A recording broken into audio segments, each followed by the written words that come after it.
en parte por una preocupación, bueno, preocupación no, por un desafío que tenemos, y es que en América Latina y el Caribe tenemos menos desarrollo en estos temas que en los países altamente desarrollados, lo cual a su vez es una ventaja, porque ya todo está inventado, digamos, o sea, en cuanto a mediciones y demás.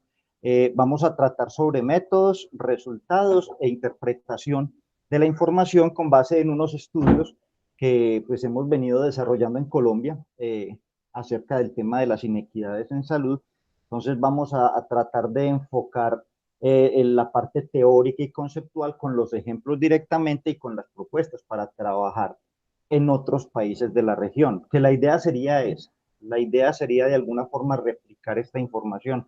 Bueno, me presento, que no empecé por presentarme, yo soy Iván Arroyave, yo soy magíster y doctor en salud pública de Erasmus Medical Center, cosa que destaco siempre porque el director de Erasmus Medical Center Salud Pública, cuando yo estaba, era Johan Mackenbach, que es autor, creador de los dos indicadores complejos más usuales en la epidemiología social y de los que nos vamos a ocupar acá también, ¿sí? Y bueno, soy profesor asociado de la Facultad de Salud Pública en la de Antioquia. Eh,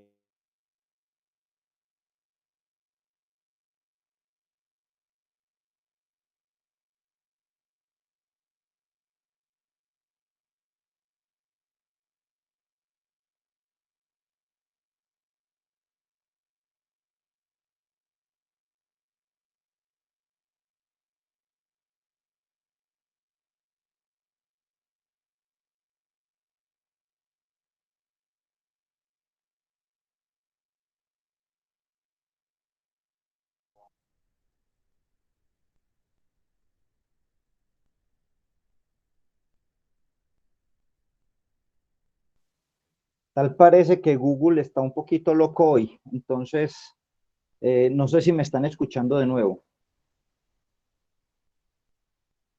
Agora sim, voltou. Tá. Perfecto. Se salió completamente de golpe. Google leí ahora está con problemas hoy, entonces esperemos que no me dé más sorpresas.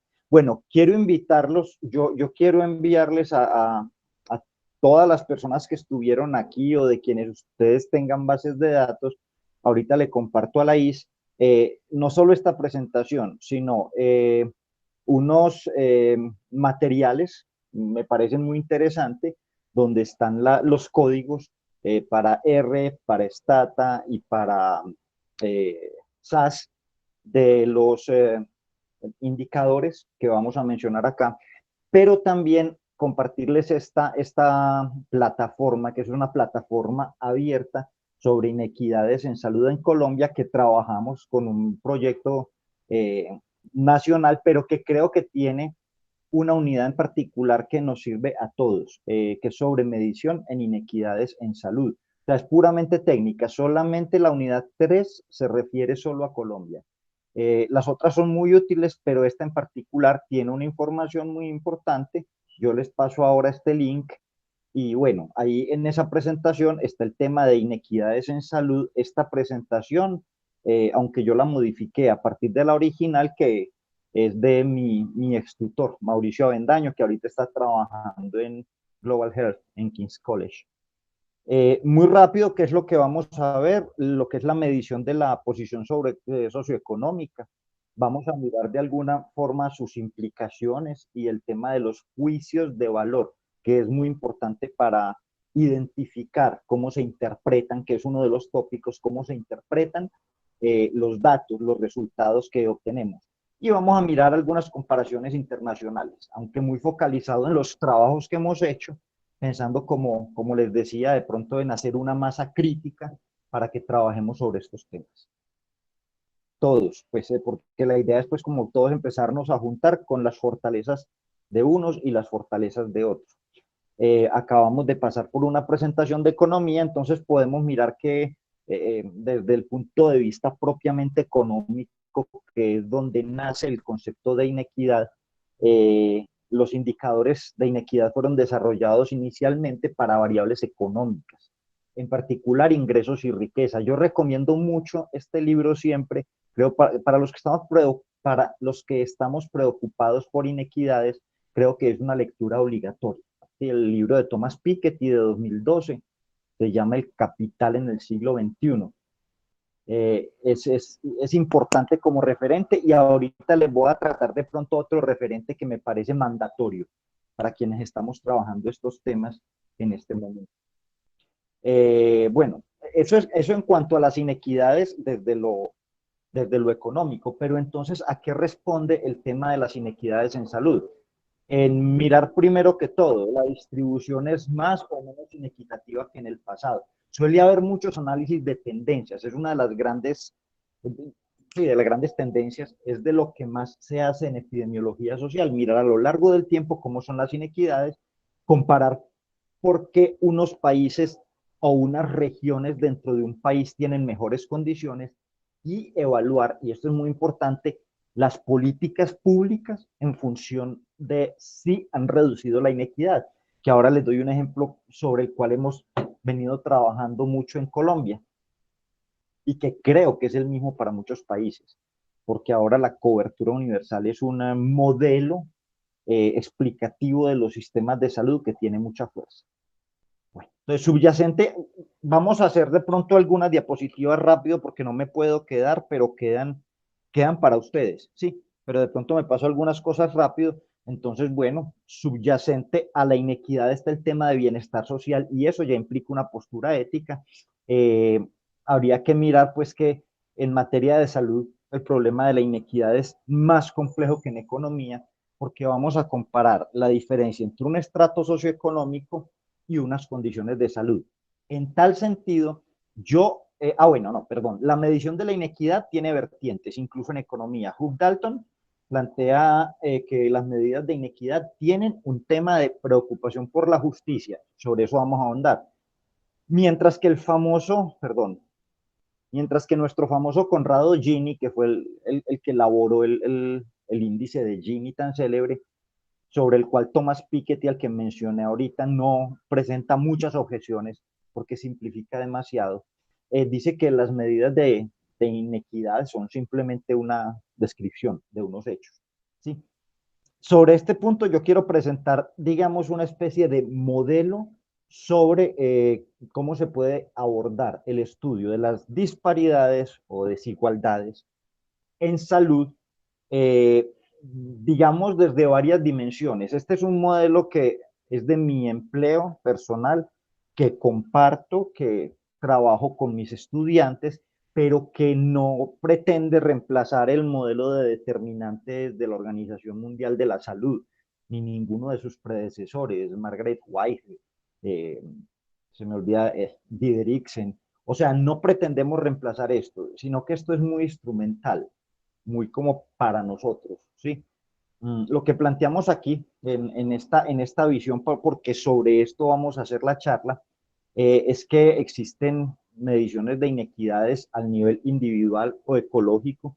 A nivel individual, sobre todo cuando tomamos una cohorte o un censo, ya sea prospectivo o retrospectivo. El trabajo prospectivo no es común en epidemiología social, lo cual es una gran debilidad. Bueno, sobre eso tengo inquietudes que ya serían para proyectos de investigación importantes. O la otra forma, que es la más frecuente, es el estudio ecológico, ¿sí? Yo tengo un estudio que yo defiendo ahorita como un estudio que es de censo, de cohorte. Ahorita lo miramos. Bueno, y lo otro, y por eso yo creo este esquema, porque de pronto en el modelo de determinantes está el concepto de territorio, pero no el tema de lo espacial. Hay muchos análisis de inequidades espaciales, en particular en América Latina. Tiene mucho que ver con la disponibilidad del dato. Es mucho más fácil con nuestros datos comparar áreas geográficas e identificar unas diferencias socioeconómicas y tratar de tomar decisiones que hacer el trabajo, por ejemplo, ecológico, que es el que más vamos a trabajar acá. Dentro de las individuales ecológicas, me parece fundamental, y esto no está siempre tan claro, que hay digamos, tres tipos de variables: las demográficas, las sociodemográficas, vamos a mirar la diferencia, y las socioeconómicas. Demográficas, tenemos sexo, tenemos edad, ¿sí? O sea, son variables en las cuales no encontramos injusticia. O sea, eh, sabemos que la enfermedad cardiovascular tiene una mayor carga en personas de mayor edad. Eso no es injusto, es una condición de ciclo de vida, ¿sí? Otra cosa es que analicemos dentro del ciclo de vida diferencias, ¿sí? Pero en general es demográfica, ¿sí? Estado civil. En sociodemográficas incluyo dos en particular, que son área rural y urbana, la forma de ubicación y la etnia.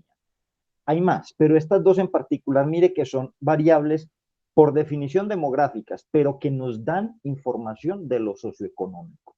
Entonces, por eso me parece importante como resaltar esto. Y estamos con las variables típicamente socioeconómicas: nivel educativo, que es la más mentada y sobre la cual vamos a profundizar; ocupación, nuestras bases de datos no tienen ocupación, y cuando la tienen, no la tienen clasificada de una manera ordinal, digamos, no hay una forma de trabajarla mmm, para tomar, qué sé yo, para hacer medidas de epidemiología social.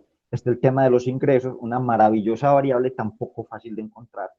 Y bueno, todo esto tiene que estar como confrontado frente a las inequidades, y entendemos inequidades pegándonos de la definición de Margaret Whitehead, las que son socialmente distribuidas. Y en ese sentido, mire que solamente estas socioeconómicas cumplen con eso, porque son estratos: más educación, más ingreso, menos ingreso.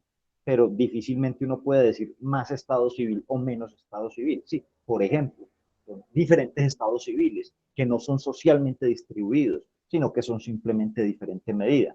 Tenemos que sean evitables, esa es la segunda condición, y que sean injustas. Ahí está el punto. Cuando llegamos a ese tercer punto de la definición, tenemos que entrar a definir juicios de valor. ¿Qué es lo injusto? Lo cual no es tan fácil.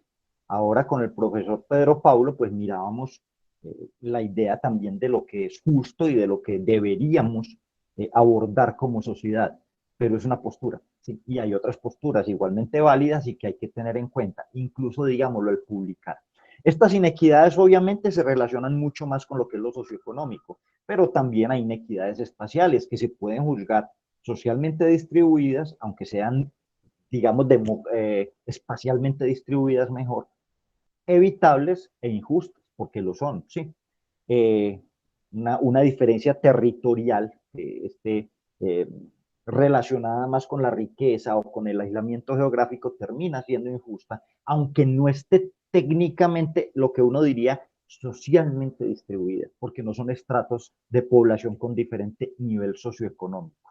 Y la otra, la que les decía, estas dos, que tampoco uno puede decir que estén en un nivel socioeconómico propiamente, pero que sí revelan diferencias socioeconómicas: vivir en área rural con menos amoblamiento urbano, o pertenecer a una minoría étnica.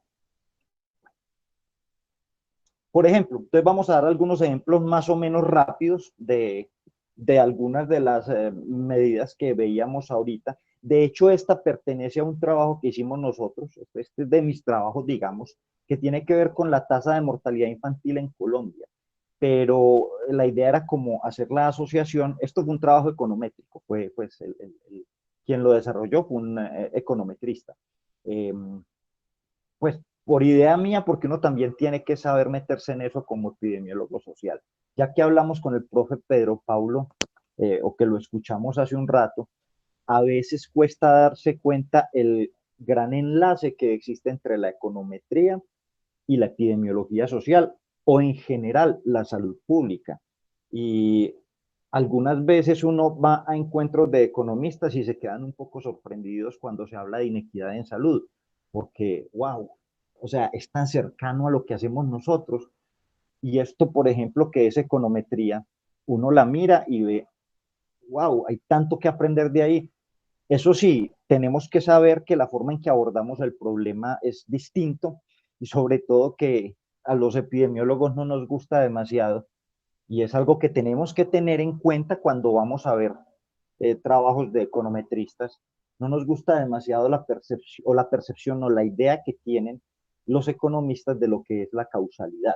Para ellos la causalidad es poder implementar un modelo robusto y que sea, digamos, que sea fuerte cuando se le hacen pruebas de sensibilidad duras, y ahí generan una causalidad cuando nosotros lo llamamos asociación y somos muy duros en cuanto a qué causalidad es cuando uno hace una cohorte retrospectiva o un estudio donde yo pueda controlar los outputs comparando grupos de población eh, con la exposición o sin la exposición.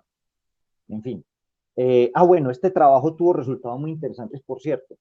Esto se comparó con unos ingresos que les da la nación a los municipios llamados transferencias y los da en educación y en salud. Encontramos algo intuitivo y es, sí, los mejores recursos pues mejoran la condición de salud en términos de tasa de mortalidad infantil. Sin embargo, encontramos tres cosas interesantísimas. La primera, la fortaleza institucional es muy importante. O sea, no es solamente recibir unos recursos, sino que institucionalmente el municipio sea fuerte. La segunda, muy curiosa, es que haciendo los análisis del entorno geográfico, la condición de salud y la condición de ingresos de los municipios vecinos influye en la salud del municipio. ¿Sí? Entonces también hay que tener en cuenta la parte geográfica, digamos, contextual. Y lo tercero es que los recursos que se asignan para educación, al igual que los que se asignan para salud, tienen mucho que ver en este indicador. O sea que son como tres asuntos que nos permiten decirle al decisor político cuáles políticas públicas podríamos sugerir y qué hay que tener en cuenta a la hora de dar políticas públicas. Aquí no lo vamos a abordar, pero uno de los temas que he pretendido manejar más en el ámbito académico es, esto tiene que ser útil y aplicable. Y para que sea útil y aplicable, tiene que llegar a las comunidades y a los decisores. Y ese camino es pedregoso. Publicar y leernos entre nosotros es fácil. Difícil es que esto sea útil. Bueno, y ejemplos de otras variables que, como decíamos, son demográficas, está la variable de sexo o género, no entro en eso, pues llamémosla aquí sexo. Aquí encontramos que la mayoría de los países del mundo, con muy contadas excepciones, la mujer vive más que el hombre. De hecho, en nuestros países y en Europa y en el mundo occidental en general, tenemos una diferencia de 6 a 9 años de expectativa de vida de las mujeres sobre la del hombre. Entonces aquí uno diría, desde el punto de vista de inequidades, de justicia, esto es injusto. Y bueno, obviamente no es injusto, es demográfico, es una diferencia, que igual hay que abordar. Igual hay que abordar y me voy a atrever aquí a decir algo que puede ganarme, ojalá no enemigos, pero sí contradictores. Y es que el tema de género a veces desenfoca este tipo de fenómenos, como si no fuera importante. Nosotros los hombres recibimos la mayor carga de violencia. ¿Sí? Y no es porque queramos, no es porque es que un hombre odia a otro, no. O sea, yo puedo ser muy pacífico y ser víctima de la violencia. ¿Sí? Al igual que una mujer puede ser víctima de la violencia por ser pacífica. Pero siempre cabe la pregunta, feminización de la vejez. Ay, Dios, eso sí me mete en un tema arisco que hay que desarrollar bien luego. Pero, pero entonces, si nosotros recibimos la mayor carga de la violencia, ¿por qué venimos trabajando hace 30 años solamente en la violencia hacia la mujer? Nosotros recibimos el 90%. Y hay otro tema, ahorita se los muestro. Para considerar en el tema de género, porque no podemos ir muy lineal y muy ideologizado. Lo que se debe procurar en función de las políticas públicas, que la evidencia genere conocimiento para la toma de decisiones. ¿Sí? Bueno, tenemos el tema de estado civil y mortalidad, por ejemplo, en Japón. Esta es una variable demográfica. Los casados los casados están, yo soy separado, los casados están en mejores condiciones de salud, en todas las mejores condiciones de salud, tienen más larga expectativa de vida, aquí estamos hablando de mortalidad, tienen mayor calidad de vida, tienen más ahorro. En particular, los hombres nos suicidamos muchísimo más, 5 veces más cuando enviudamos. Si ve el tema de hombre contra mujer, que no se puede focalizar tanto en género solo la mujer, nos suicidamos más. Ahora, obviamente, pues los solteros estamos con mayores exposiciones, siendo en comparación con la mujer mucho menos grande la diferencia, los casados viven más, encima de estar casados viven más, pobres. No, es broma, vamos a seguir con otra variable demográfica, afiliación religiosa. En Brasil, más que en Colombia, hay un alto predominio de iglesias evangélicas. Lo cierto es que los católicos en prácticamente todas las investigaciones tienen una mayor mortalidad y lo mismo, menos ahorro, más riesgo de enfermedad y muerte prematura, más incapacidad, sí, en comparación con otras religiones. Podríamos meter aquí otros cristianos. Esto es muy importante en Irlanda porque tiene mayoría católica, pero también entre nosotros y se presenta el mismo fenómeno. Otros cristianos, me imagino, no sé, debe incluir las iglesias evangélicas que tienen tanta fuerza en Brasil. Y mire que en comparación con otras, tiene una mortalidad bastante más baja y estamos hablando de valores estadísticamente significativos, incluso comparadas con otras iglesias no católicas. Sí, tal vez por el mismo modo de vida que impone esta religión. No creo que aquí, si aquí estuvieran los calvinistas, yo viví en un país calvinista en Holanda, creo que ganarían. Vuelvo, aquí hay injusticia, es una cuestión demográfica, ¿sí? Eh, pero entonces empecemos a entrar en definiciones un poquito más difíciles, ¿sí? Más demográficas. Este es de los trabajos más lindos que yo tengo, que más me gusta y menos citado. Me ha dolido en el alma, que realmente no ha logrado tener el impacto que yo creí que iba a tener. Aquí nos muestra la diferencia en homicidio en Colombia entre lo urbano y lo rural. Lo urbano está aquí arriba, ¿sí? Este es el urbano y este es el rural. Y ustedes ven un comportamiento muy distinto. Bueno, primero que todo, yo estoy utilizando aquí dos ejes, el izquierdo en azul y el derecho en rojo, para cerrar un poquito, ¿sí? Porque la diferencia entre hombres y mujeres es de 12 o 13 homicidios en hombres por un homicidio en mujer. Primera cosa que quiero que observen es la gran diferencia que existe entre ambos, entre lo urbano y lo rural. ¿Sí? Lo segundo es que el homicidio es un fenómeno absolutamente urbano y en Brasil estoy seguro que es así, la carga de homicidio debe ser muy inferior en área rural, pero en Colombia durante este periodo fue más rural que urbano, lo cual es algo muy inusual en el mundo. Pero listo, esa es mi definición para mi país. El tercero que quiero que tengan en cuenta es, mire que cuando empleé los dos ejes encuentro concurre mucho la mortalidad en hombres con la mortalidad en mujeres. Alguna vez presentando esta investigación por fuera, una investigadora de Miami se me acercó, empezamos a hablar de los datos y le pregunté por qué esa coincidencia. Ella tiene datos de todo el mundo y me decían, no, es lo más normal del mundo. O sea, siempre la violencia contra hombres y contra mujeres oscila, a pesar de que sea mucho más grande para hombres. ¿Sí? Pero entonces la pregunta es, si oscila, hay unas causas comunes. ¿Sí? Y si hay unas causas comunes, poco favor le hacemos al tema de la violencia si no abordamos las causas comunes y desagregamos la de género.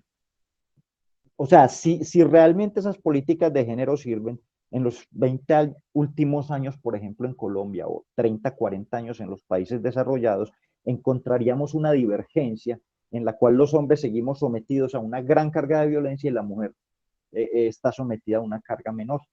Pero lo que encontramos no es eso. Lo que encontramos es que la coincidencia persiste. ¿Sí? Es mucho más importante el enfoque del problema, que en este caso es la violencia, que el enfoque del género en tal caso, a la hora de resolver el problema, ¿sí? Porque a veces nos decían que uno puede perderse del bosque por ver solamente el árbol. Y a medida que las ciencias se han vuelto más holísticas, pues nos permiten mirar el fenómeno más amplio. Entonces creo que es algo que hay que revisar a la luz del enfoque de género, para que el enfoque del género no sea un enfoque ultra focalizado y se desenfoque. El fenómeno de la violencia hay que manejarlo como un fenómeno de violencia. Y si por ahí prendió Viviane el micrófono. Y si reducimos el, y si reducimos la violencia como fenómeno general, vamos a lograr reducir ambas. Digamos que si morimos 13 hombres por mujer, pues siempre es mejor que dejen de fallecer por violencia 14 personas que no una persona. Ah, bueno, este pico aquí estaba señalado. Mortalidad neonatal y seguro de salud en Colombia. Insisto, este tema de cobertura universal es muy importante. Y como es tan importante, tenemos que estudiar en cada país si la promesa, como ocurre en nuestro país, de aumentar la cobertura en salud, nos va a reducir realmente las diferencias entre los grupos sociales. Porque una cosa es que nos digan aumentó el acceso, eso es lo que se llama una medición intermedia sobre el proceso. Otra cosa es que nos diga disminuyeron las diferencias reales en enfermedad y muerte. Y cuando se universaliza, como en Colombia, la idea es que todos, los que pueden pagar y los que no pueden pagar, se llama contributivo y subsidiado, tengan las mismas resultados en salud. Pero lo que nos encontramos no es eso. Lo que nos encontramos es que el tipo de sistema de salud importa e importa mucho. Entonces no se ha cerrado la brecha entre los dos sistemas, el de los que pueden pagar y el de los que no. Nos encontramos que, bueno, esta variable hay que tratarla con mucho cuidado. Primero que todo, es una variable socioeconómica que si se deja sola no significa nada, porque la variable en sí contiene una cantidad de fenómenos socioeconómicos.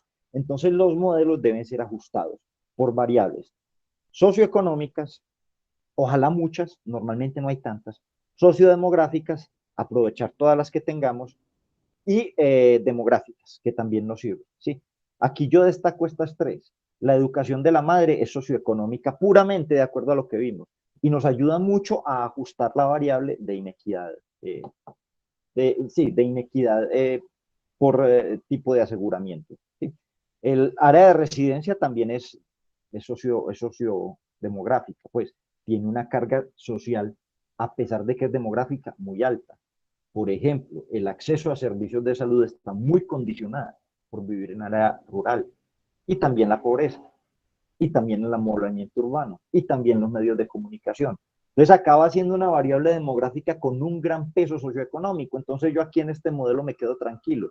Tengo dos variables que me ajustan muy bien lo socioeconómico. Y estado civil. En este caso en particular, mortalidad materna. Obvio, hay grandes diferencias para las mujeres que tienen soporte con una pareja que para las que no.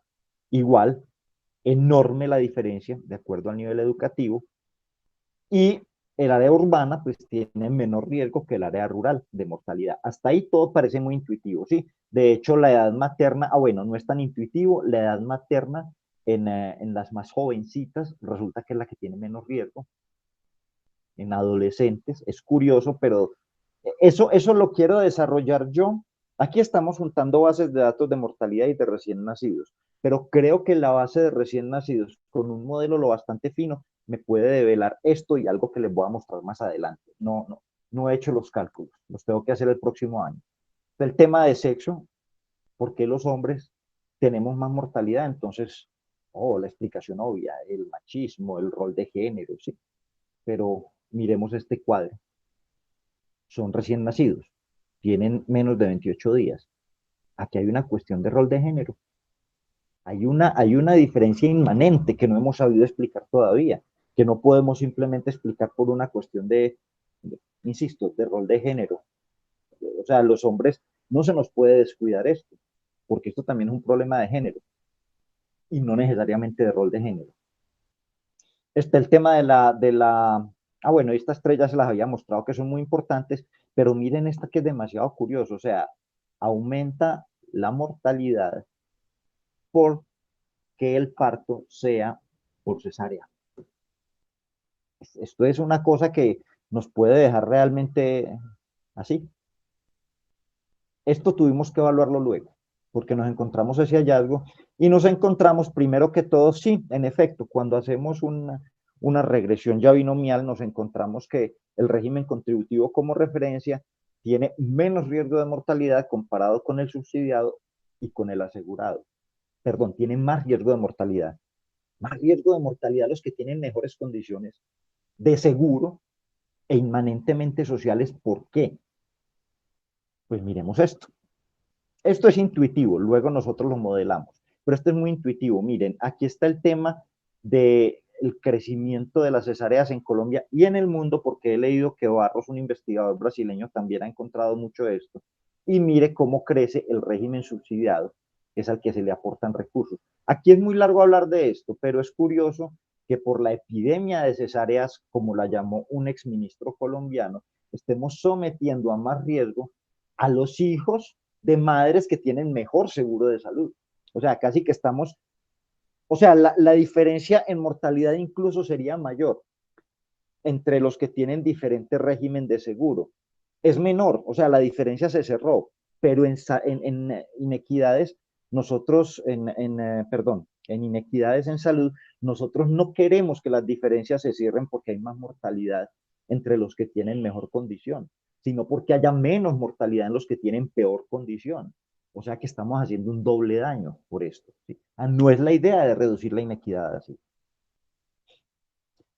Educación, porque, o sea, estos son, son las variables que suelen utilizarse para medir la diferencia socioeconómica. Y ustedes en esta diapositiva van a encontrar que hay una medición, lo que hablábamos en la diapositiva, a nivel individual, a nivel familiar, ya estamos hablando un poquito de grupo social, y a nivel espacial.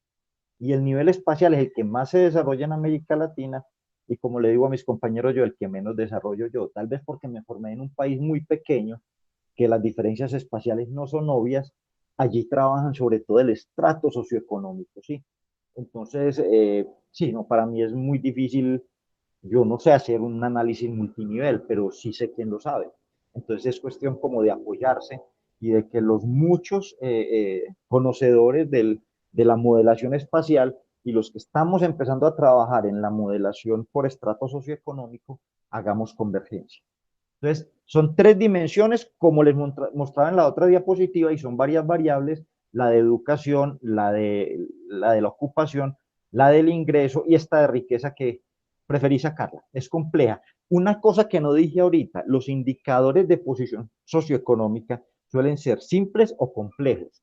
Los complejos podrían decir más, pero también son un poco más arbitrarios, clase social. Construir una variable de clase social casi que implica tener una escuela mientras que tener una variable como educación a la que queremos tanto la mayoría de los epidemiólogos sociales es más que suficiente. ¿Sí? ¿Por qué la educación nos da tan buena información? Y yo quiero rescatar esto porque cuando nosotros los investigadores en epidemiología social en América Latina buscamos bases de datos que nos permitan hacer investigación, eh, primero que todo, vamos a encontrar grandes limitaciones. Las bases de nosotros no son tan buenas como las bases del Atlántico Norte de los grandes países ricos o de Australia o de Japón. Pero no quiere decir que no podamos investigar, porque una limitación no invalida, simplemente limita. Entonces tenemos que plantear las limitaciones y vamos a encontrar que lo más fiable siempre va a ser las bases de datos de mortalidad, no solo aquí, en cualquier parte del mundo. Como lo digo yo un poco en broma, un muerto es muy difícil de esconder, un dengue es muy fácil de esconder. ¿Sí? Entonces, los de mortalidad son muy fuertes y la variable de educación es de las que más encontramos disponibles y además es quizás la variable más fuerte que tenemos para medir diferencias socioeconómicas, porque nos permite no, predecir el nivel de ocupación, de ingreso, de riqueza, y esto nos va a condicionar la salud, lo sabemos por el modelo de determinantes. El nivel educativo nos mejora la función cognitiva, la capacidad de tomar decisiones, y esto qué nos va a permitir tener la capacidad, no necesariamente que lo hagamos, pero tener la capacidad a mayor nivel educativo de tomar decisiones en salud, tal vez no necesariamente más saludables, pero sin duda más inteligentes, ¿sí? O sea, más conscientes, digamos, más que inteligentes. Y obviamente esa capacidad, health literacy, de recibir información, saberla procesar y saber tomar decisiones sobre ella. Entonces es muy buena variable, es una excelente variable. Este trabajo lo estamos haciendo con la Universidad de Campiñas, de hecho, sí.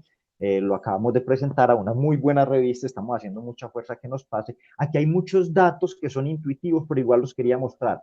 Variables demográficas, variables socioeconómicas, y aquí agregamos variables relacionadas con el comportamiento, que nos permite mucho ajustar. Interesante que estamos viendo aquí el tiempo sentado viendo televisión, que digamos es de los más perniciosos. El tiempo sentado en el computador puede tener que ver con empleo, pero cuando el ocio se da en televisión, significa algo. Y sí, los que más emplean tiempo en televisión, pues son los casados, está bien, sí. son los católicos, otra vez los católicos, son, yo soy de familia católica, no es que soy católico, soy de familia católica y sé pues, que manejamos conductas más de riesgo. Los que no tienen, perdón, seguro de salud. Insisto, esta variable, por ejemplo, aquí está muy bien acomodada porque tiene mucho ajuste, es un modelo complejo. Ojo, con análisis multivariados o con muy pocas variables de seguro de salud. Son absolutamente espurios. Los que no tienen trabajo, sí. Y aquí aparece algo muy interesante, muy relacionado al riesgo de consumo riesgoso de alcohol. Esto ya de por sí merece un análisis en el paper. Desventajas de la variable educación. No voy a brincar todo esto porque el tiempo apremia. Estoy muy entretenido, me voy a parar unos 5 minutos, pero voy a dar un brinco largo hasta otro tema. No, esto me lo voy a saltar, o sea, les queda a ustedes. Tiene ventajas y tiene desventajas, ¿sí? Eh, una desventaja puede ser la calidad en nuestro medio, sobre todo que la calidad con los años disminuye mucho, porque ahí está el sesgo de memoria, el recall bias. Eh, Normalmente el dato se le toma a la familia, no al fallecido, y el fallecido cuando tiene mayor edad es más difícil recordar su formación. Pero sí quiero destacar dos cosas. La primera, que las medidas están ligadas a juicios de valor. O sea, si nosotros no tenemos una concepción ética y moral de justicia para tomar una medida, realmente lo que estamos haciendo es, digamos, lo que hace un sastre cuando toma una medida. Nada, ¿sí? Entonces hay que incorporar juicios de valor, hay que incorporarlos antes del análisis. Porque uno, por ejemplo, uno se va a una revista americana donde no te publican, o donde no les agrada mucho, pero no te publican realmente el término inequalities. Ellos no son amigos, ellos trabajan el término disparities, que es un poco más que desigualdad y un poco menos que inequidad. Porque de alguna forma su concepción de justicia es esa, o sea, no, es el modelo liberal. Si tú tienes más recursos, pues tienes derecho a comprar más cosas, incluida la salud. O sea que la salud se convierte no en un cuasimercado como en el modelo colombiano, y menos aún un derecho como en el modelo brasileño, sino que se convierte en un bien de consumo. Y los bienes de consumo son para el que pueda consumirlo.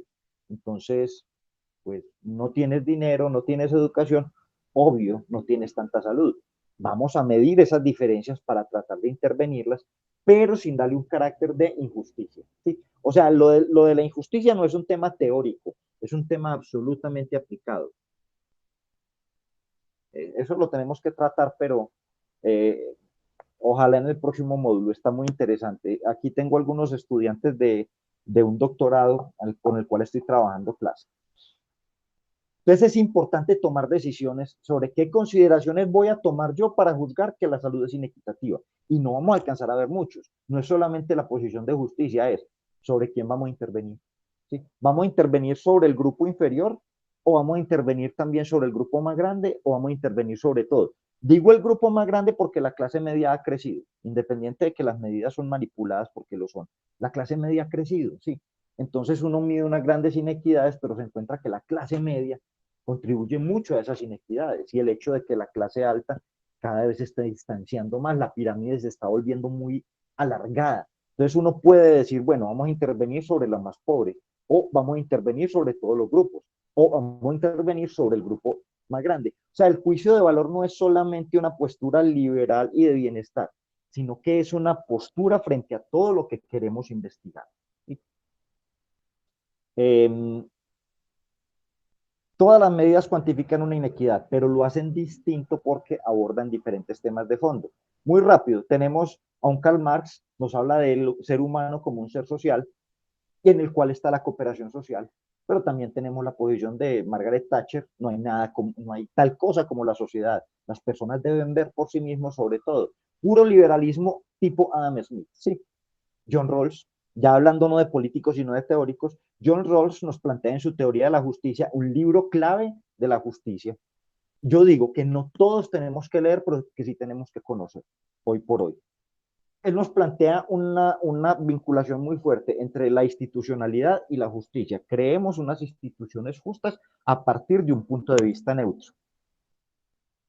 A ver, la cosa es muy sencilla. Los economistas a partir de John Rawls, los economistas de la justicia, o están a favor o están en contra, pero siempre el referente es John Rawls. Hay que tenerlo en cuenta, es el más grande de todos. Y uno de los primeros que estuvo en contra escribió este libro 3 años después del de Rawls. El de Rawls fue 70, este fue 73, si no me equivoco, que es Robert Nozick. Robert Nozick es uno de los grandes diseñadores del modelo del Estado mínimo, que es absolutamente liberalista, aunque él realmente se enfrenta a las anarcocapitalistas, que plantean no debe haber Estado. Entonces él habla, no, hagamos un Estado mínimo. Nosotros conocemos muy bien el concepto, no me voy a quedar ahí.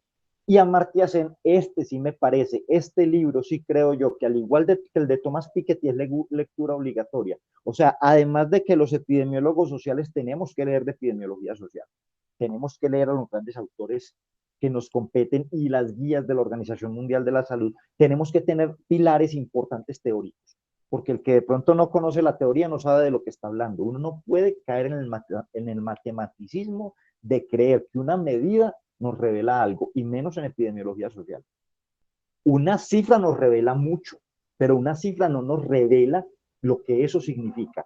Este libro, La idea de la justicia, lo considero mandatorio. Y el de Thomas Piketty, este es de 2009 y el de Thomas Piketty es de 2002. Son libros recientes que nos están diciendo, y Martha Nussbaum, que también es esto. Por cierto, ¿de qué trata esto en general? Amartya Sen fue discípulo de Rawls, pero dice, se fijó demasiado en las instituciones. Entonces él crea un nuevo modelo que es el enfoque de capacidades. No me puedo quedar en eso.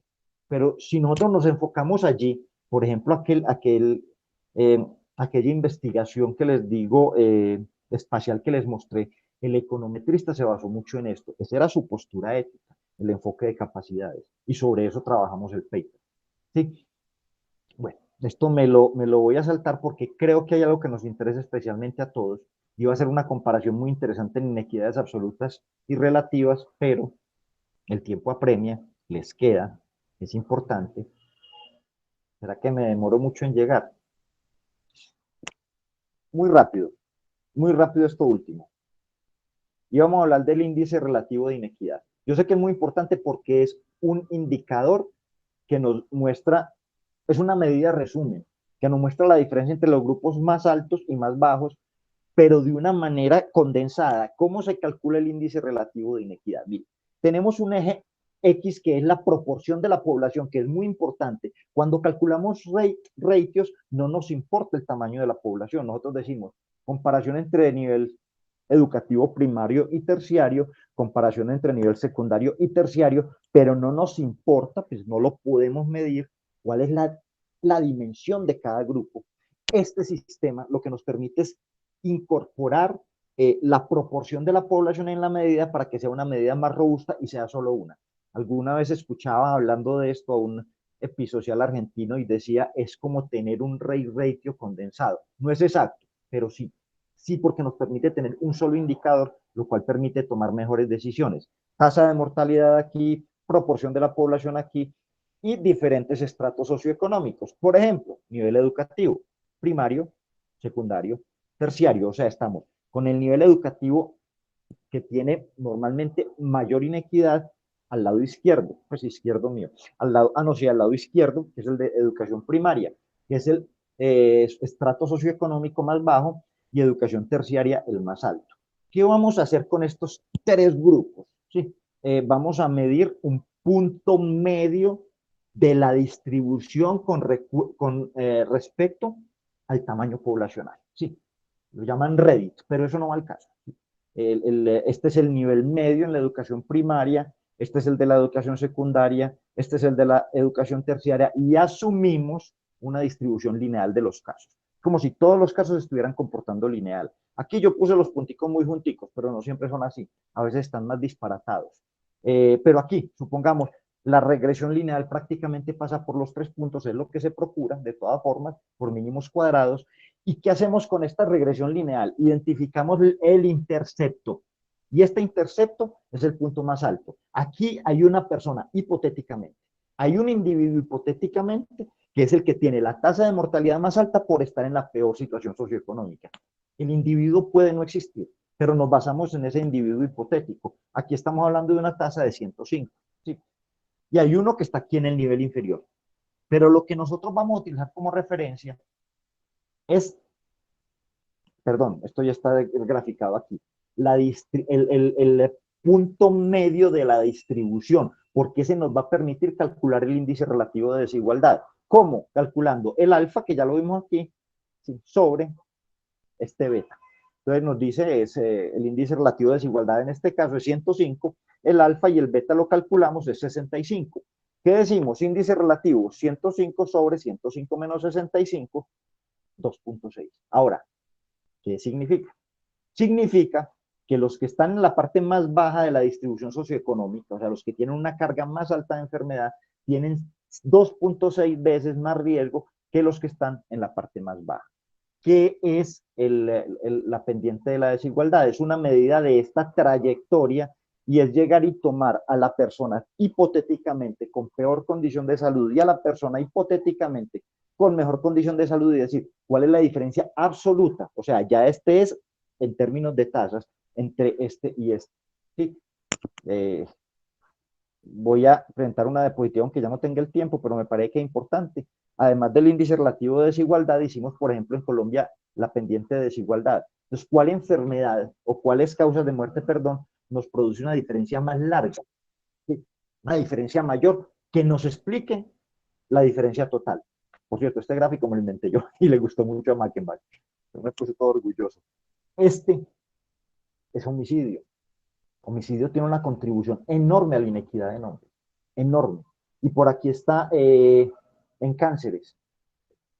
No puedo meterme en cánceres porque no me da el tiempo, pero tenemos en cánceres es que no sé encontrarlo bien, pero entre los cánceres el que pesa más es el cáncer cervical en mujeres. Entonces eso prácticamente te da una línea para decir, bueno, entonces profundicemos el fenómeno, porque por un lado estamos encontrando aquí una medida gruesa, por otro lado tenemos que medir en esas causas en particular las tendencias, los comportamientos de los grupos socioeconómicos y los comportamientos dentro de esos grupos socioeconómicos de los grupos etarios. Ustedes se imaginarán dónde está esta descomunal aporte a la inequidad total en Colombia de homicidio.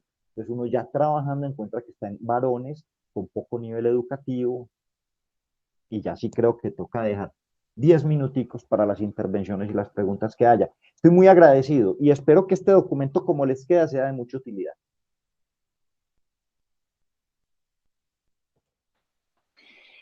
Ivan, que pecado! A gente precisava ter 2 horas. Nossa, você pulou os slides ali, deu uma pila danada de ver você pulando aquele monte de slides, viu? Precisamos de outro encontro. Muito obrigada, muito interessante, muito legal. As indicações todas de livros e as ilustrações, né? As associações com esses conjunto de variáveis que você apresentou, assim, um encanto de apresentação, muito legal mesmo, viu? Eu acho que vale a pena a gente abrir a palavra aí para questões, para comentários, para perguntas de quem queira ir levantar. Si es en portugués, despacio, por favor.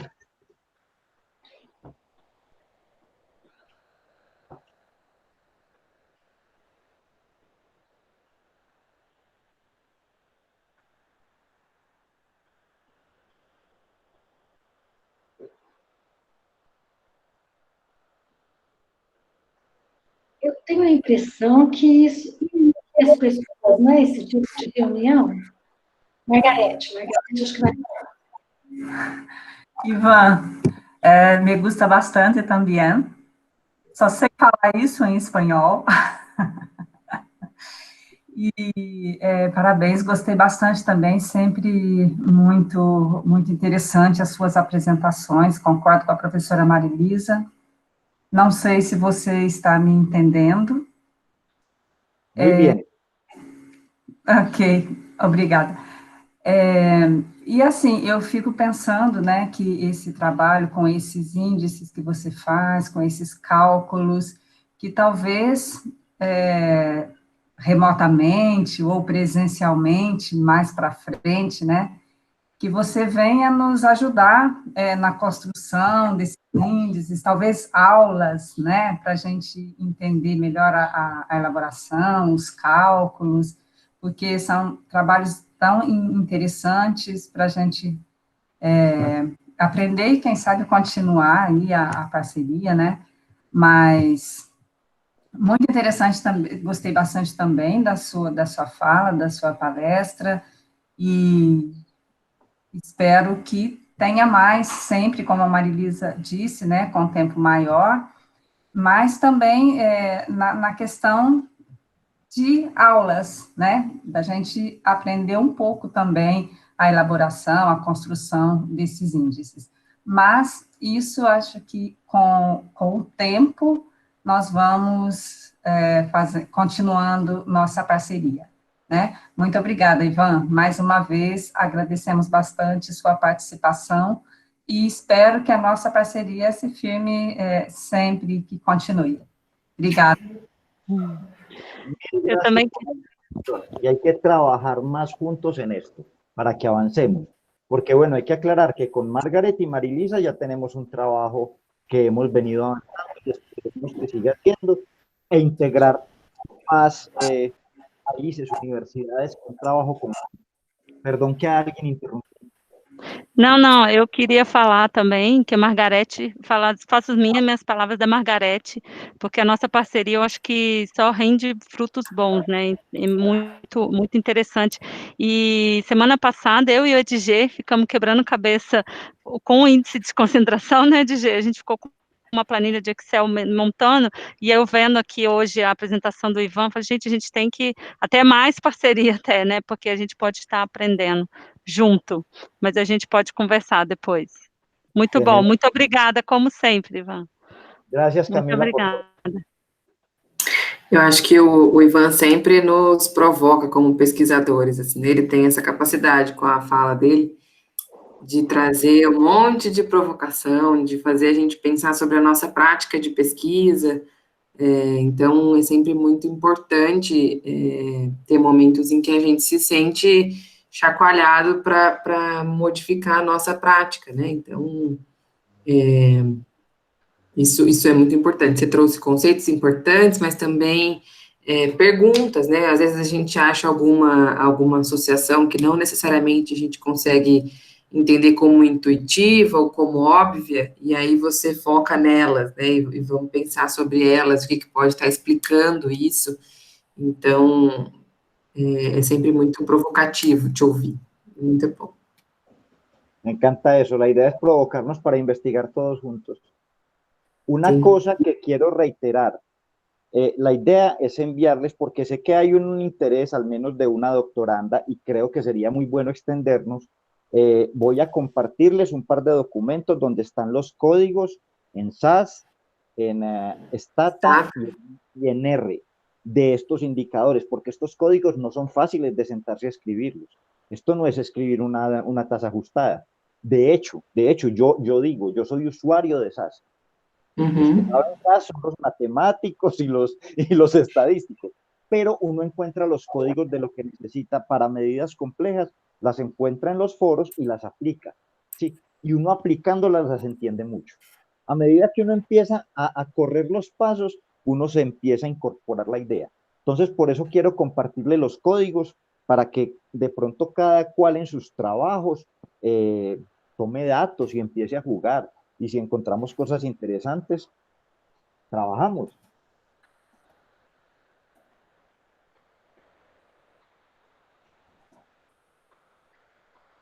Eu compartilho depois, Ivan, que você me enviar, eu compartilho isso com os outros participantes, tá? A aula também está sendo gravada, então, caso alguém depois queira, é possível que a gente compartilhe a aula, tudo bem? E a gente agradece a oportunidade de ter esses códigos, né? Porque, em geral, são, de fato, muito difíceis de montar e a gente decodificá-los é mais fácil do que construir do zero, né? Então, se você já puder compartilhar, a gente agradece.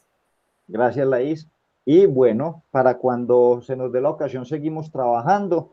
Podemos hacer una extensión de esta charla en cualquier momento con los doctorandos, los maestrandos. Y bueno, los tengo que dejar seguir trabajando porque se nos acabó la hora. No sé si van a dar los 5 minutos habituales o van a salir a almorzar. Ya ustedes organizan. Eu gostaria de só cumprimentá-lo, eu gostaria de cumprimentar-te, é muito bueno, muito bueno.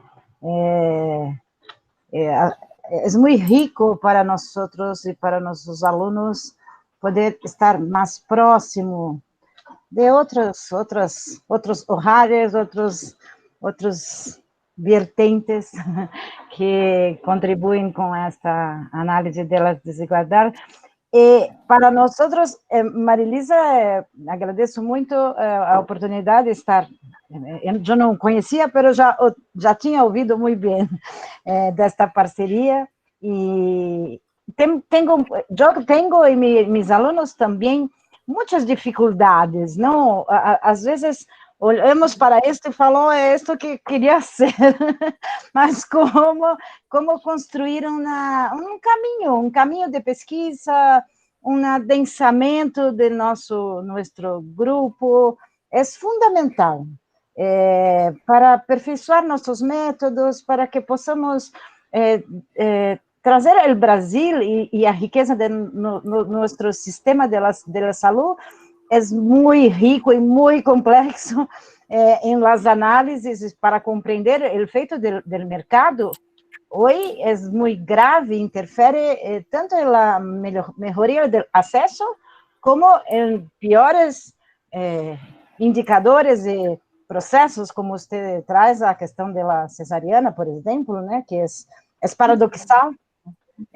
El mejor es peor.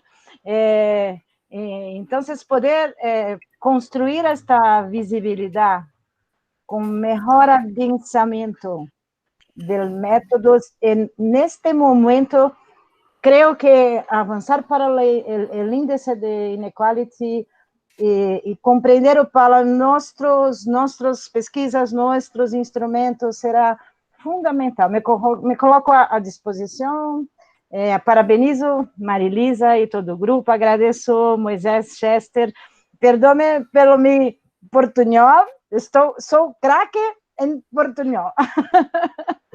Mi professor de espanhol já desistiu de mim, falou, hable portunhol, porque não há solução, mas eu quero ser compreendida, porque gosto muito de falar, e decidi que o que quero é ser compreendida, e espero que tenha me entendido. Parabéns, agradeço muito. Estava com problemas sérios de conexão na internet, e no Brasil hoje há um apagão, mas consegui ouvir grande parte de sua explanação. Muito obrigada e parabéns. Tienes muy buen español, Marilia. Muy bueno. No, y la orden para lo que se ofrezca, de veras. Bem, penso que o nosso horário previsto, né, está finalizado, mas eu acredito que essa apresentação, Ivan, ela realmente vai estar perpassando todo o nosso encontro e as apresentações que a gente estiver fazendo também.